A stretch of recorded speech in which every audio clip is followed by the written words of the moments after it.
At a time when trust, respect, and financial return are hard to come by on Wall Street, one man continues to break the mold.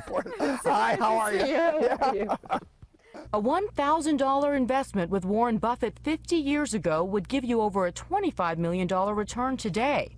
And at a time when the Treasury and the top firm on Wall Street turned to him for advice, we asked what advice he could give to all of us.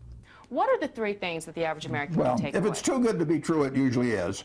Always look at how much the other guy is making when he's trying to sell you something, and stay away from leverage. Nobody ever goes broke that doesn't owe money.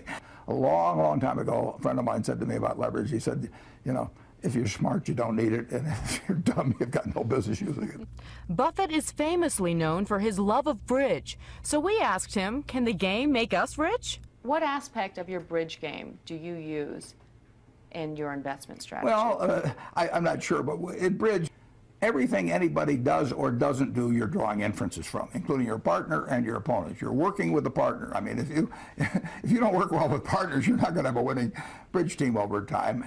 And everything you've learned from the past has some utility on the next hand you play, but the next hand is, you'll never play it. You've never played it before, and you'll never play it again in your life. But on the other hand, the problems you've solved in the past are useful in solving the problems there, and you have to keep paying attention all the time. I mean, you can't coast. Next up, college education. Is it worth the high price for struggling families?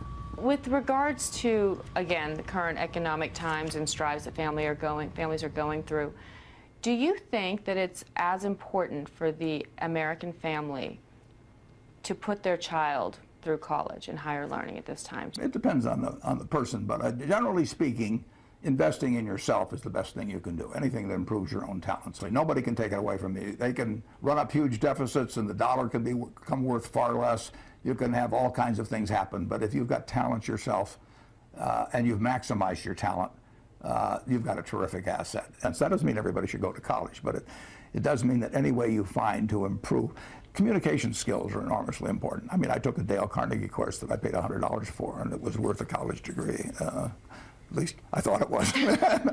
Maybe this interview will convince people otherwise. No, not at all. And while he'd be forced to deduct less from his charitable donations, the world's largest philanthropist is also breaking ranks with many of his fellow billionaires by supporting the president's stance on raising taxes. We need more taxes, too. If people are deterred from making a contribution because they only get a 28% deduction rather than a 35%, when they've had their capital gains only taxed at 15% against a much higher rate in the past, I would say that, you know, you're going to hear from people who say they're going to withdraw giving billions, who in the past have probably given $12.86 or something of the sort.